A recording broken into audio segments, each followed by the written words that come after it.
ਸੋ ਦੇਸ਼ ਭਰ ਦੇ ਵਿੱਚ 7 ਗੇੜਾਂ ਤਹਿਤ ਲੋਕ ਸਭਾ ਚੋਣਾਂ ਨੇਪਰੇ ਚਾੜੀਆਂ ਜਾਣੀਆਂ ਨੇ ਤੇ ਅੱਜ ਦੂਜੇ ਗੇੜ ਤਹਿਤ 88 ਸੀਟਾਂ ਤੇ ਜੋ ਹੈ ਪੋਲਿੰਗ ਹੋ ਰਹੀ ਹੈ। ਲੋਕ ਸਭਾ ਚੋਣਾਂ ਦੇ ਦੂਜੇ ਗੇੜ ਤਹਿਤ ਅੱਜ VOTING ਦਾ ਕੰਮ ਸਵੇਰੇ ਸ਼ੁਰੂ ਹੋ ਚੁੱਕਿਆ ਹੈ। 13 ਸੂਬੇ ਦੀਆਂ 88 ਸੀਟਾਂ ਤੇ ਸਵੇਰੇ 7 ਵਜੇ ਤੋਂ ਇਹ ਮਤਦਾਨ ਜਾਰੀ, ਜਿਸ ਨੂੰ ਲੈ ਕੇ तमाम ਇੰਤਜ਼ਾਮ ਕੀਤੇ ਗਏ ਨੇ।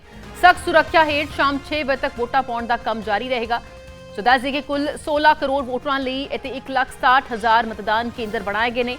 ਰਾਹੁਲ ਗਾਂधी, भूपेश बघेल, हेमा मालिनी ते पप्पू यादव सने कई दिग्गजां दी किस्मत दाऽ ते लगी है।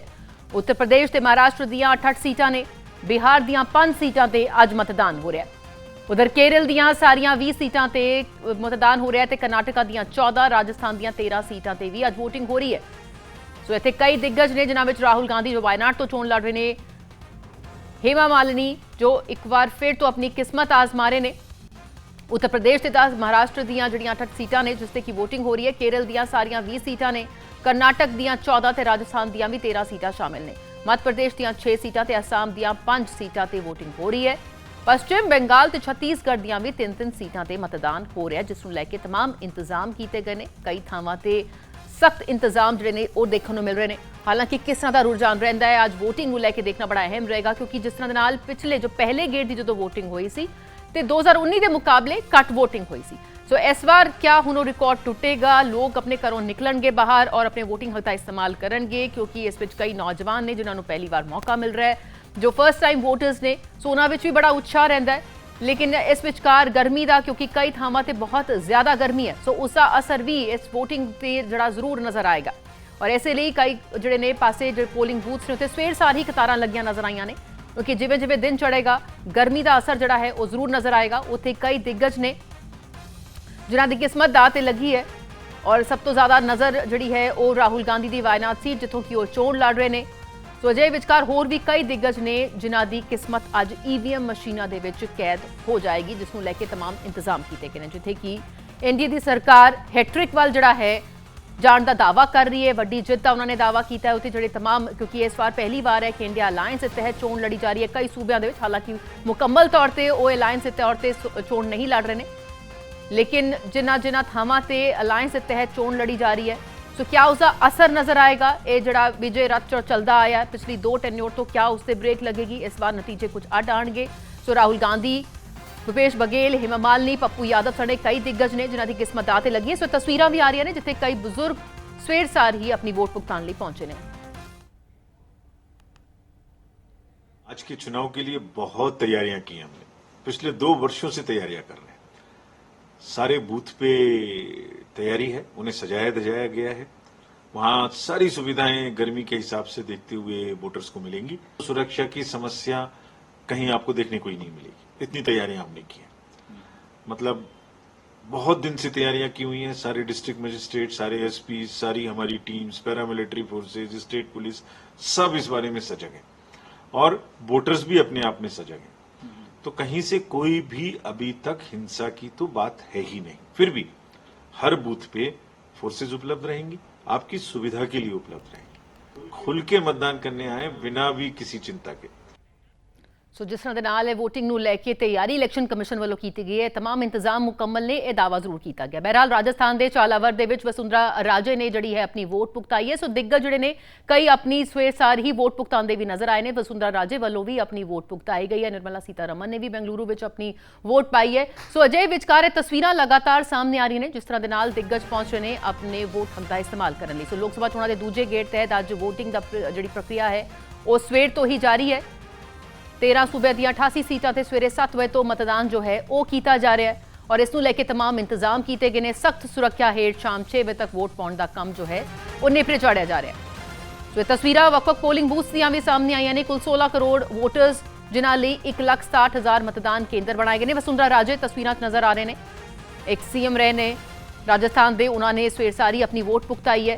सो अजिहे विचकार ये जिहड़े तमाम कई वड्डे दिग्गज ने, चेहरे ने, जिन्हां वालों अपनी वोट भुगताई जा रही है, और यकीनन होरनां नूं भी प्रेरित कर दिया कि तुसीं भी आओ अपने वोट हक का इस्तेमाल करो। जिसनूं भी वोट पाना चाहते हो, किसी भी उम्मीदवार नूं, पार्टी नूं, या जे तुसीं नोटा का इस्तेमाल करना चाहते हो तो, पर अपने वोट हक का इस्तेमाल जरूर करो। सो बहरहाल तस्वीरां लगातार सामने आ रही ने।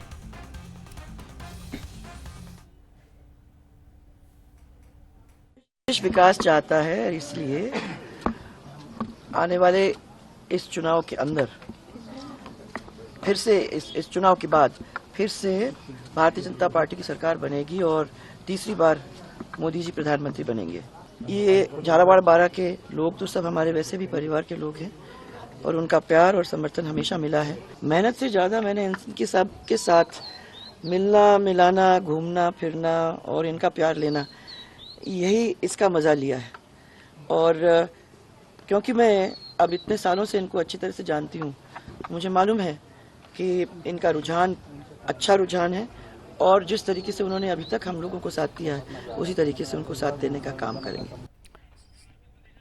ਸੋ ਵਸੁੰਧਰਾ ਰਾਜੇ ਇੱਥੇ ਉਹਨਾਂ ਨੇ ਜਿੱਥੇ ਵੋਟ ਪੁਗਤਾਈ ਹੈ ਔਰ ਉੱਥੇ ਹੀ ਨਰਿੰਦਰ ਮੋਦੀ ਇੱਕ ਵਾਰ ਫਿਰ ਤੋਂ ਦੇਸ਼ ਦੇ ਪ੍ਰਧਾਨ ਮੰਤਰੀ ਬਣਨਗੇ, ਇਹ ਵੀ ਉਹਨਾਂ ਨੇ ਦਾਅਵਾ ਕੀਤਾ ਹੈ। ਸੋ ਅੱਜ ਜਿਹੜੇ ਸਖਤ ਸੁਰੱਖਿਆ ਹੇਠ ਇਸ ਵੇਲੇ ਵੋਟਿੰਗ ਦਾ ਕੰਮ ਲਗਾਤਾਰ ਜਾਰੀ ਹੈ। ਹਰਪ੍ਰੀਤ ਬੰਦੇਸ਼ਾ ਸਾਡੇ ਨਾਲ ਸਾਰੇ ਸਹਿਯੋਗੀ ਜੁੜ ਚੁੱਕੇ ਨੇ, ਉਹਨਾਂ ਦੇ ਕੋਲ ਚਲਦੇ ਹਾਂ। ਹਰਪ੍ਰੀਤ, ਜਿਸ ਨਾਲ ਇਹ ਦੂਜੇ ਗੇੜ ਦੀ ਵੋਟਿੰਗ ਅੱਜ ਸ਼ੁਰੂ ਹੋ ਚੁੱਕੀ ਹੈ ਸਵੇਰੇ 7 ਵਜੇ ਤੋਂ, ਔਰ ਕਈ ਦਿੱਗਜ ਇਸ ਵਿੱਚ ਉਹਨਾਂ ਦੇ ਨਾਂ ਸ਼ਾਮਿਲ ਨੇ, ਭਾਵੇਂ ਰਾਹੁਲ ਗਾਂਧੀ ਦੀ ਗੱਲ ਹੋਵੇ, ਹਿਮਾ ਮਾਲਿਨੀ, ਭੁਪੇਸ਼ ਬਘੇਲ, ਇਹ ਕਈ ਨਾਂ ਨੇ। ਇਸ ਤੋਂ ਇਲਾਵਾ ਹੋਰ ਵੀ ਕਈ ਜਿਨ੍ਹਾਂ ਦੀ ਕਿਸਮਤ ਅੱਜ ਈਵੀਐਮ 'ਚ ਕੈਦ ਹੋ ਜਾਏਗੀ ਔਰ ਇਸ ਨੂੰ ਲੈ ਕੇ ਚੁਣਾਵੀ ਮਾਹੌਲ ਜਿਸ ਕਦਾ ਦੇਸ਼ ਭਰ ਦੇ ਵਿੱਚ ਪੱਕਿਆ ਹੋਇਆ ਹੈ ਉਹ ਇੱਕ ਵੱਖਰਾ ਹੀ ਨਜ਼ਾਰਾ ਪੇਸ਼ ਕਰ ਰਿਹਾ ਹੈ। बिल्कुल देखो, जिस तरीके ने 88 सीटा ਤੇ ਜਿਹੜਾ ਚੁਣਾਵ ਹੋ ਰਿਹਾ ਹੈ, ਇਸ ਨੂੰ ਲੈ ਕੇ ਜਿਹੜੀਆਂ ਤਿਆਰੀਆਂ ਨੇ ਉਹ ਬਿਲਕੁਲ ਮੁਕੰਮਲ ਕਰ ਲਈਆਂ ਗਈਆਂ ਨੇ। ਮੈਂ ਇਸ ਵੇਲੇ ਜੇ ਸੀਟ ਤੇ ਮੌਜੂਦ ਹਾਂ, ਇੱਥੋਂ ਪਹਿਲਾਂ ਜਨਰਲ ਵੀਕੇ ਸਿੰਘ ਚੁਣਾਵ ਲੜਦੇ ਰਹੇ ਨੇ, ਹੁਣ ਇੱਥੋਂ ਅਤੁਲ ਗਰਗ, ਡੋਲੀ ਸ਼ਰਮਾ ਤੇ ਇਸ ਤੋਂ ਇਲਾਵਾ ਨੰਦ ਕਿਸ਼ੋਰ ਪੁੰਡੀਰ, ਉਹਨਾਂ ਨੂੰ ਇੱਥੋਂ ਮੈਦਾਨ 'ਚ ਉਤਾਰਿਆ ਗਿਆ ਤੇ ਇਸੇ ਸੀਟ ਤੇ ਅਸੀਂ ਮੌਜੂਦ ਹਾਂ। ਤੁਹਾਨੂੰ ਤਸਵੀਰਾਂ ਅਸੀਂ ਦਿਖਾ ਦਈਏ ਕਿ ਕਿਸ ਤਰੀਕੇ ਦੇ ਨਾਲ ਸਵੇਰ ਤੋਂ ਹੀ ਲੋਕ ਇੱਥੇ ਜਿਹੜੀ ਆਪਣੇ ਵੋਟ ਹੱਕ ਦਾ ਇਸਤੇਮਾਲ ਕਰਨ ਪਹੁੰਚ ਚੁੱਕੇ ਨੇ। ਜੇਕਰ ਮੋਟੇ ਤੌਰ ਤੇ ਗੱਲ ਕਰੀਏ ਤੇ ਵੱਖਰੇ ਵੱਖਰੇ ਸੂਬੇ ਯਾਨੀ ਕਿ 13 ਸੂਬੇ ਤੇ ਇਸ ਤੋਂ ਇਲਾਵਾ ਜਿਹੜੇ ਯੂਨੀਅਨ ਟੈਰੀਟਰੀ ਨੇ ਉਹਨਾਂ ਦੇ ਵਿੱਚ ਚੁਣਾਵ ਹੋਣ ਜਾ ਰਹੇ ਨੇ। ਅਸਾਮ ਦੀਆਂ 5 ਸੀਟਾਂ ਨੇ, ਬਿਹਾਰ ਦੀਆਂ 5, ਛੱਤੀਸਗੜ੍ਹ ਦੀਆਂ 3, ਜੰਮੂ ਕਸ਼ਮੀਰ ਦੀ 1, ਕਰਨਾਟਕ ਦੀਆਂ 14 ਸੀਟਾਂ ਤੇ ਕੇਰਲ ਦੀਆਂ ਅੱਜ ਇੱਕ ਹੀ ਫੇਸ ਦੇ ਵਿੱਚ 20 ਸੀਟਾਂ ਤੇ ਹੀ ਚੁਣਾਵ ਹੋ ਜਾਏਗਾ। ਉੱਥੇ ਮੱਧ ਪ੍ਰਦੇਸ਼ ਦੀਆਂ 7 ਸੀਟਾਂ ਨੇ, ਮਹਾਰਾਸ਼ਟਰ ਦੀਆਂ 8, ਮਣੀਪੁਰ ਦਾ ਜਿਹੜਾ ਆਊਟਰ ਏਰੀਆ ਬਾਹਰੀ ਮਣੀਪੁਰ ਜਿਹਨੂੰ ਕਿਹਾ ਜਾਂਦਾ ਉੱਥੇ, ਰਾਜਸਥਾਨ ਦੀਆਂ 13 ਸੀਟਾਂ ਤੇ ਤ੍ਰਿਪੁਰਾ ਦੀ 1 ਤੇ यूपी ਦੀਆਂ 8, ਇੱਕ ਸੀਟ ਤੇ ਅਸੀਂ ਖੁਦ ਮੌਜੂਦ ਹਾਂ ਤੇ ਇਸ ਤੋਂ ਇਲਾਵਾ ਪੱਛਮੀ ਬੰਗਾਲ ਦੀਆਂ 3 ਸੀਟਾਂ ਤੇ ਚੁਣਾਵ ਹੋਣ ਜਾ ਰਿਹਾ ਹੈ। ਜ਼ਾਹਿਰ ਤੌਰ ਤੇ ਕਿ ਜਿਸ ਤਰੀਕੇ ਨਾਲ ਤਿਆਰੀਆਂ ਜਿਹੜੀਆਂ तमाम ਕੀਤੀਆਂ ਗਈਆਂ ਨੇ ਉਸ ਨੂੰ ਲੈ ਕੇ ਅੱਜ ਜਿਹੜੇ ਸੁਰੱਖਿਆ ਇੰਤਜ਼ਾਮ ਤੁਸੀਂ ਦੇਖ ਸਕਦੇ ਹੋ, यूपी ਪੁਲਿਸ ਦੇ ਜਵਾਨ ਮੌਜੂਦ ਨੇ, ਇਸ ਤੋਂ ਇਲਾਵਾ IRB ਜਿਹੜੀ ਹੈ ਉਹ ਇੱਥੇ तैनात ਕੀਤੀ ਗਈ, ਕਿਸੇ ਤਰੀਕੇ ਦੀ ਜਿਹੜਾ ਕਾਨੂੰਨ व्यवस्था बनी रहे। सर, वोट डाल दिया आपने, क्या मुद्दा था, क्या सोच के वोट डाला इस बार? देश की उन्नति के लिए। देश रहेगा, राष्ट्र रहेगा तो हम रहेंगे ना, इसीलिए। ਇਹ ਜਿਹੜੀ ਤਸਵੀਰ ਹੈ ਕਿ ਅਕਸਰ ਦੇਖਣ ਨੂੰ ਮਿਲ ਰਹੀ ਹੈ, ਜਿਹੜਾ ਰਾਸ਼ਟਰ ਹਿੱਤ, ਰਾਸ਼ਟਰ ਸਰਵੋਪਰੀ ਦੀ ਗੱਲ ਕੀਤੀ ਜਾ ਰਹੀ ਹੈ, ਉਸ ਨੂੰ ਲੈ ਕੇ ਇੱਥੇ ਵੋਟ ਜਿਹੜਾ ਭੁਗਤਾਇਆ ਜਾ ਰਿਹਾ। ਤੁਹਾਨੂੰ ਇੱਕ ਵਾਰੀ ਫਿਰ ਤਸਵੀਰ ਮੈਂ ਇੱਥੋਂ ਦਿਖਾ ਦਿਆਂ ਕਿ ਲਗਾਤਾਰ ਇੱਥੇ ਜਿਹੜੀ ਵੋਟਿੰਗ ਦੀ ਪ੍ਰਕਿਰਿਆ ਸਵੇਰ ਤੋਂ ਹੀ ਸ਼ੁਰੂ ਹੋ ਚੁੱਕੀ ਹੈ। ਹੋਰ ਜਿਹੜੇ ਕੁਝ ਲੋਕ ਨਿਕਲਣਗੇ ਜ਼ਰੂਰ ਉਹਨਾਂ ਨਾਲ ਗੱਲ ਕਰਾਂਗੇ, ਜ਼ਰੂਰ ਉਹਨਾਂ ਕੋਲ ਜਾਣਾਂਗੇ ਕਿ ਕੀ ਆਖਰ ਮੁੱਦਾ ਉਹਨਾਂ ਲੋਕਾਂ ਦੇ ਜ਼ਿਹਨ 'ਚ ਰਿਹਾ ਜਦੋਂ ਉਹ ਲੋਕ ਵੋਟ ਹੱਕ ਦਾ ਇਸਤੇਮਾਲ ਕਰ ਰਹੇ ਨੇ। ਇਹ ਤਸਵੀਰ ਕਿ ਅੰਦਰੋਂ ਲੋਕ ਜਿਹੜੇ, ਕਿਉਂਕਿ ਮੋਬਾਈਲ ਫੋਨ ਤੁਸੀਂ ਅੰਦਰ ਨਹੀਂ ਲੈ ਕੇ ਜਾ ਸਕਦੇ, ਜਿਹੜੇ ਲੋਕ ਆਪਣੇ ਵੋਟ ਹੱਕ ਦਾ ਇਸਤੇਮਾਲ ਕਰਨ ਜਾ ਰਹੇ ਨੇ ਉਹਨਾਂ ਨੂੰ ਦੱਸਦੀ ਕਿ ਮੋਬਾਈਲ ਆਪਣਾ ਬਾਹਰ ਹੀ ਛੱਡ ਕੇ ਨਾਲ ਨਾ ਲੈ ਕੇ ਆਓ। ਜੇਕਰ ਤੁਹਾਡੇ ਕੋਲ ਰੱਖਣ ਦੀ ਜਗ੍ਹਾ ਨਹੀਂ ਹੈਗੀ ਤੇ ਮੋਬਾਈਲ ਨਾ ਲੈ ਕੇ ਆਓ। ਤੁਹਾਨੂੰ ਦੂਸਰੇ ਪਾਸੇ ਤਸਵੀਰ ਦਿਖਾਈ ਕਿ यूपी ਪੁਲਿਸ ਦੀ ਭਾਰੀ ਬੰਦੋਬਸਤ, ਇਸ ਤੋਂ ਇਲਾਵਾ ਨਾਲ ਹੀ ਮੇਰੇ ਪਿਛਲੇ ਬੰਨੇ ਵੀ ਤੁਸੀਂ IRB ਦੇ ਜਿਹੜੇ ਕਮਾਂਡੋਜ਼ ਨੇ ਉਹਨਾਂ ਨੂੰ ਵੀ ਦੇਖ ਸਕਦੇ ਹੋ ਕਿ ਇੱਥੇ ਨਾਲ ਹੀ ਇੱਥੇ IRB ਦੇ ਕਮਾਂਡੋਜ਼ ਜਿਹੜੇ ਨੇ ਉਹ ਵੀ तैनात ਕੀਤੇ ਗਏ ਨੇ। ਇਸ ਸੀਟ ਦੇ ਉੱਤੇ ਲਗਭਗ 30 ਲੱਖ ਦੇ ਕਰੀਬ ਜਿਹੜੇ ਵੋਟਰਸ ਨੇ ਉਹ ਅੱਜ ਕਿਸਮਤ ਦਾ ਫੈਸਲਾ ਕਰਨਗੇ ਇਹਨਾਂ ਉਮੀਦਵਾਰਾਂ ਦੀ ਕਿ ਕੌਣ ਇੱਥੋਂ ਸੰਸਦ ਪਹੁੰਚੇਗਾ ਤੇ ਲੋਕਾਂ ਦੇ ਹੱਕ ਸੱਚ ਦੀ ਗੱਲ ਕਰੇਗਾ। 833 ਮਤਦਾਨ ਕੇਂਦਰ ਬਣਾਏ ਗਏ ਨੇ, 3092 ਵੋਟਰ ਜਿਹੜੇ ਮਤਦਾਨ ਸਥਲ ਨੇ, ਇਸ ਤੋਂ ਇਲਾਵਾ 4121 EVMs ਦੇ ਜਰੀਏ ਵੋਟਿੰਗ ਜਿਹੜੀ ਹੈ ਉਹ ਕਰਾਈ ਗਈ ਹੈ। 29 ਜ਼ੋਨਲ ਤੇ 192 ਜਿਹੜੇ ਸੈਕਟਰ ਮੈਜਿਸਟ੍ਰੇਟ ਨੇ। 30 ਲੱਖ ਦੇ ਕਰੀਬ ਵੋਟਰ ਇੱਥੇ ਅੱਜ ਆਪਣੇ ਵੋਟ ਹੱਕ ਦਾ ਇਸਤੇਮਾਲ ਇਸ गाजियाबाद सीट पे करने जा रहे हैं। महिला एक कहना है, मैम वोट डाल दिया आपने, क्या सोच के वोट डाला, क्या मुद्दा दिमाग में था? मुद्दा तो ऐसा कुछ नहीं था, बट हाँ जो अच्छा लगा, मतलब जो कैंडिडेट अच्छा लगा उसकी। तो क्या लग रहा है पिछली बार से इस बार चुनाव किस तरह से अलग नजर, मतलब चुनाव कैसे अलग नजर आ रहा है? पिछली बार भी वोट डाला होगा आपने, पिछली बार से इस बार किस तरह से अलग है? ऐसा कुछ अलग नहीं है, जैसा हर बार होता है वैसे ही है। कैंडिडेट भी सेम ही रहता है। कैंडिडेट भी सेम ने। एक और सज्जन डाल के, सर वोट डाल दिया आपने, क्या सोचा, क्या मुद्दा था दिमाग में, जहन में जब वोट डाला है? विकास मुद्दा था। और पिछली बार से इस बार चुनाव कैसे अलग नजर आता है? पिछली बार से यह है कि थोड़ा सा पहले में चीजें चल रही थी, अभी कई सारी चीजें कंप्लीट हुई हैं यहाँ पर, जैसे आपके और इनकी काफी सारी चीजें, जैसे कई सारे मुद्दे इन्होंने कंप्लीट किए अपने। इस बार आपके नए कैंडिडेट हैं, पहले जनरल साहब थे, अब नए कैंडिडेट हैं, तो उससे फर्क नजर आता है? अभी मेरे को इनके बारे में उतना नहीं पता है, लेकिन हाँ जनरल साहब ने काम तो किया था, तो उसी के बेसिस पे भी थोड़ा। मैम वोट डाल दिया आपने, महिला सशक्तिकरण की बात होती है, तो क्या दिमाग में, जहन में था वोट डालने से पहले ये बात? बोल दो आप बताएं सर। आप डाला है वोट? हाँ जी, पर दिखाएंगे अपना निशान कहाँ डाला, आप दिखाएंगे मैम? ये। तो क्या सोचा सर वोट डालने से पहले? सर इसमें तो एक ही मुद्दा है देश का। देश मजबूत रहेगा तो सभी खुश रहेंगे। बाकी समस्याएं तो कभी भी कोई भी सॉल्व नहीं कर सकता, हमेशा वो बनी रहेंगी। स्टार्टिंग से भी बंद चलती आ रही हैं और एंड तक चलती रहेंगी। ਇਹ ਤਸਵੀਰ ਹੈ ਜਿਹੜੀ ਗੱਲ ਮੈਂ ਪਹਿਲਾਂ ਕਹਿ ਰਿਹਾ ਸੀ ਕਿ ਰਾਸ਼ਟਰ ਹਿੱਤ ਇੱਕ ਵੱਡਾ ਮੁੱਦਾ ਜਿਹੜਾ ਲੋਕਾਂ ਦੇ ਜ਼ਿਹਨ 'ਚ ਹੈ ਤੇ ਇਹ ਇੱਥੇ ਨਜ਼ਰ ਆਉਂਦਾ ਹੈ ਕਿ ਲੋਕ ਬਾਕੀ ਜਿਹੜੇ ਮੁੱਦੇ ਨੇ ਉਹਨਾਂ ਨੂੰ ਦਰਕਿਨਾਰ ਕਰਕੇ ਸਿਰਫ ਰਾਸ਼ਟਰ ਹਿੱਤ ਦੇ ਮੁੱਦੇ ਉੱਤੇ ਵੋਟਿੰਗ ਜਿਹੜੀ ਹੈ ਉਹ ਕੀਤੀ ਬਿਲਕੁਲ, ਕਿਉਂਕਿ ਹਰਪ੍ਰੀਤ ਲੋਕ ਸਭਾ ਚੋਣਾਂ ਔਰ ਜੋ ਆਮ ਦੂਸਰੀਆਂ ਚੋਣਾਂ ਹੁੰਦੀਆਂ ਵਿਧਾਨ ਸਭਾ ਚੋਣਾਂ ਜਾਂ ਹੋਰ ਉਹ ਅੱਡ ਹੁੰਦੀਆਂ ਨੇ। ਲੋਕ ਸਭਾ ਚੋਣਾਂ ਜਦੋਂ ਹੁੰਦੀਆਂ ਨੇ ਯਕੀਨਨ ਦੇਸ਼ ਦੀ ਗੱਲ ਪਹਿਲਾਂ ਆਉਂਦੀ ਹੈ ਕਿ ਦੇਸ਼ ਦੇ ਕਿਹੜੇ ਅਜਿਹੇ ਮੁੱਦੇ ਨੇ ਔਰ ਉਸ ਨੂੰ ਲੈ ਕੇ ਇਸ ਵੇਲੇ ਦੀ ਜਿਹੜੀ ਮੌਜੂਦਾ ਸਰਕਾਰ ਰਹੀ ਹੈ ਉਹ ਕਿਉਂਕਿ ਪ੍ਰਧਾਨ ਮੰਤਰੀ ਬਹੁਤ ਹੀ ਐਕਟਿਵ ਪਿਛਲੇ ਸਮੇਂ ਤੋਂ ਲਗਾਤਾਰ ਨਜ਼ਰ ਆ ਰਹੇ ਨੇ, ਜਿਸ ਤਰ੍ਹਾਂ ਚੋਣ ਰੈਲੀਆਂ ਚੋਣ ਸਭਾਵਾਂ ਕਰ ਰਹੇ ਨੇ ਔਰ ਉੱਥੇ ਇਸ ਵਾਰ ਇੰਡੀਆ ਅਲਾਇੰਸ ਆਇਆ ਔਰ ਉਸ ਵੱਲੋਂ ਆਪਣੇ ਦਾਅਵੇ ਕੀਤੇ ਜਾ ਰਹੇ ਨੇ। ਯਕੀਨਨ ਇਸ ਵਾਰ ਦਿਲਚਸਪ ਜਿਹੜਾ ਹੈ ਸਿਨੈਰੀਓ ਦੇਖਣ ਨੂੰ ਦੇਸ਼ ਵਿੱਚ ਮਿਲ ਰਿਹਾ, ਲੇਕਿਨ ਹੁਣ ਜਨਤਾ ਕੀ ਕੁਝ ਫਤਵਾ ਦਿੰਦੀ ਹੈ ਦੇਖਣਾ ਬੜਾ ਅਹਿਮ ਰਹੇਗਾ। ਲੇਕਿਨ ਇਸ ਵਿਚਕਾਰ ਅਸੀਂ ਇਹ ਵੀ ਦੇਖ ਰਹੇ ਹਾਂ ਕਿਉਂਕਿ ਇਸ ਵੇਲੇ ਗਰਮੀ ਦਾ ਜਿਹੜਾ ਹੈ ਉਹ ਅਸਰ ਬਹੁਤ ਥਾਵਾਂ ਤੇ ਨਜ਼ਰ ਆਇਆ, ਜਦੋਂ ਪਹਿਲੇ ਫੇਜ਼ ਦੀ ਵੋਟਿੰਗ ਹੋਈ ਹੈ ਉਦੋਂ ਵੀ, ਸੋ ਉਸ ਦਾ ਅਸਰ ਨਜ਼ਰ ਆਏਗਾ ਤੁਹਾਨੂੰ ਲੱਗਦਾ ਇੱਥੇ ਜਿਵੇਂ ਜਿਵੇਂ ਦਿਨ ਚੜ੍ਹੇਗਾ?